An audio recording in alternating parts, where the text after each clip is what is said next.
আপকি আদালতে রানী মুখার্জির বিরুদ্ধে অভিযোগ হলো যে উনি এখন প্রয়োজনের চেয়ে বড্ড বেশি বোল্ড হয়ে গেছেন। আইয়া রানী, এতক্ষণ আপনার অভিনয় নিয়ে কথা বলছিলাম, হ্যাঁ। ব্ল্যাকে আপনার রোলটা হ্যাঁ। নিয়ে, বীরজারাতে হ্যাঁ। আপনার রোল হ্যাঁ, নিয়ে, কিন্তু এখন খবরের কাগজে আপনাকে নিয়ে কি হেডলাইন ছাপা হচ্ছে সেটাও হ্যাঁ, বলি। অবশ্যই। আইয়াতে রানীর বোল্ড অবতার। আইয়াতে রানী পর্দায় আগুন লাগাবেন। আইয়াতে রানীর সেক্সি সিন।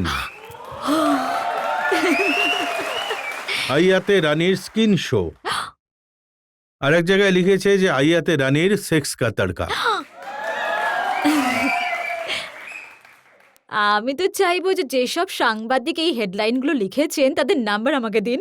আমি একটু ওদের সঙ্গে পার্সোনালি কথা বলতে চাই যে ওরা আইয়াতে কি এমন দেখলেন যে এরকম হেডলাইন ছেপে দিলেন, মানে এরকম লিখছে। আর কিন্তু ওরা তো বলছেন হদ কর দিয়া আপনি। না না এমন কিছু করিনি আমি। আপনাদের ভালো লাগছে তো সিনেমাটা? ব্যাস। রানী, আমার মনে আছে হ্যাঁ। যখন কুছ কুছ হোতা হ্যায় সময় হ্যাঁ। শাহরুখ খান আপনাকে কিস খেতে হ্যাঁ হ্যাঁ চেয়েছিলেন, হ্যাঁ হ্যাঁ আর আপনি বলেছিলেন যে আপনার খুব সমস্যা হচ্ছিল, সমানে পিছিয়ে যাচ্ছিলেন হ্যাঁ আপনি। হ্যাঁ হ্যাঁ আসলে কি হয়েছিল, যে আমি আপনাকে বললাম আমি শাহরুখকে আর আমিরকে দেখে বড় হয়েছি। মানে একটা ক্লাস 5 বা 6 এর মেয়ে যার আমির খানকে কিউএসকিউটিতে দেখে ওর প্রেমে পড়ে গেছিল, এখন সেই মানুষটাই সামনে দাঁড়িয়ে। তো এবার আমিরকে দেখে তো আমি তখন লজ্জা লাগছিল, দেখে তাই মনে মানে হচ্ছিল। ওকে দেখে আমি ওর জুতোর দিকে তাকিয়েছিলাম, আর আমির আমাকে বলছেন চোখের দিকে তাকাও। আমি বলছি হ্যাঁ হ্যাঁ তাকাচ্ছি। ডিরেক্ট অ্যাকশন বলুন তখন তাকাবো।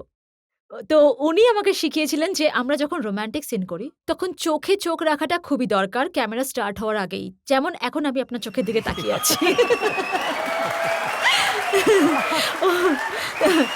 তো শাহরুখের সঙ্গেও একই রকম হয়েছিল, মানে ওই যে গানটা ছিল না কুছ কুছ হোতা হ্যায়, তো तेरी याद न में तुझे याद न मेरी आए किसी से अब क्या कहना। তো সিনটা ছিল যে কাজল একদিকে কাঁদছে, ওরও কলটা খুলে গেছে, অন্যদিকে একই জায়গায় আমি আর শাহরুখ রোম্যান্স করছি। তো এবার শাহরুখ এসেছে আমাকে কিস করতে গালে, আর আমি এইভাবে একটু একটু করে সরতে থাকি, কারণ আমার মনে হচ্ছিল যে শাহরুখ খান আমার গালে কিস করবে, আরে বাপ রে। কিন্তু আমি তখন একটু বড় হয়ে গেছি, 17 দিকে একটু বড় হয়ে গেছি, এক্সপিরিয়েন্স থেকে ভাবলাম যে আরে ঠিক আছে করুক না কিস, কোনো ব্যাপার না। গালে কিস করাটা কি এমন ব্যাপার। তারপর নিজেই গালটা এইভাবে বাড়িয়ে দিতাম। এখন এই গানটায় আমি আপনাকে আইয়ার গানটা যে শুনিয়ে গানটা দিচ্ছি। আছে ওখানে আমি মানে বলছি, মানে গানের যে লিরিক্সটা সেটা আপনি যদি শোনেন। আমি আপনাকে গানটা হ্যাঁ শুনিয়ে আপনি দিই। শুনুন, ওটাতে কিস আছে এইভাবে। তো এখন আমি একদম আর বিন্দাস হয়ে কথাগুলো গেছি, তো তেমনই, আগা বাই হল্লা মচায় রে, একদম চুটিয়ে হল্লা করেছি। আর হিরনি শেরোं से নয়না লাগায় রে। মানে সিরিয়াস রানী থেকে চুলবুলি রানী হয়ে গেছেন। না আসলে আমি বাবলির যে রোলটা ছিল বান্টি আর বাবলিতে, ওটার থেকে আরেকটা ধাপে গিয়ে গেছি এই আইয়াতে। সত্যি বলতে চরিত্রটা ভীষণই দুষ্টু স্বভাবের, মানে মীনাক্ষী দেশপান্ডে ওর নিজের স্বপ্নের মধ্যে অনেক কিছু করতে থাকে, এমনকি ও খাজুরাহো অব্দি পৌঁছে যায় এই গানটাতে। কিন্তু গান তো আর একটা নেই। আরো অনেকগুলো গান দেখুন, আছে। পুরোনো দিনে আপনার পছন্দের গান ছিল, तुम पास आए यूं मुस्कुराए, जी আর এই সিনেমায় কি গানটা আছে? ड्रीमम, वेकअपम वेकअपम, क्रिटिकल कंडीशनम। कंडीशनम। এটা কি গান? আপনার মুখে শুনতে দারুণ লাগছে। গানটা অনেকটা এরকম। গাইবো নাকি? কেউ পালাবেন না কিন্তু। ड्रीमम वेकअपम क्रिटिकल कंडीशनम अर्थम क्वेकअपम हिलडुल सब शेकअपम फेस टू फेसम धरती पुतरम टॉप टू बेसम कामसूत्रम थाइजम थंडरम डाउनम अंडरम साइजम मैटरम थिंकम वंडरम जंपिंगम पंपिंगम थम्पिंगम थ्रॉबिंगम અને ரெண்டு மூணு நாலு। আর তারপর এরকমই আছে। একদম আপনি যুগ পাল্টে দিলেন। কোথায় মঙ্গল পান্ডেতে আপনি গিয়েছিলেন তোমারি আদাও পে মে বাড়ি বাড়ি, হ্যাঁ। হর এক বাত হ্যায় হ্যাঁ। জैसे মিঠি কটারি। হ্যাঁ সেখান থেকে শুরু করে এখন গাইছেন আব মুঝে হিরোইন বানা দেনা। $1.25 চড়াউঙ্গি বদলে মে। এটা আসলে মীনাক্ষী দেশপান্ডে নিজে যে ওর যে অ্যাসপিরেশন, ও মনে প্রাণে চায় যে ও হিরোইন হতে পারে।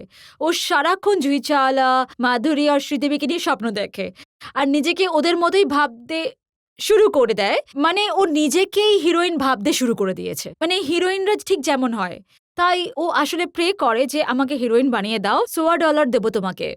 মানে এই পায়। স্বপ্নের অজুহাতে 3-3টে আইটেম নাম্বার করলেন এই সিনেমায়। আমার ফিল্ম তো আমি নিজের ফিল্মে নিজে ডান্স করেছি।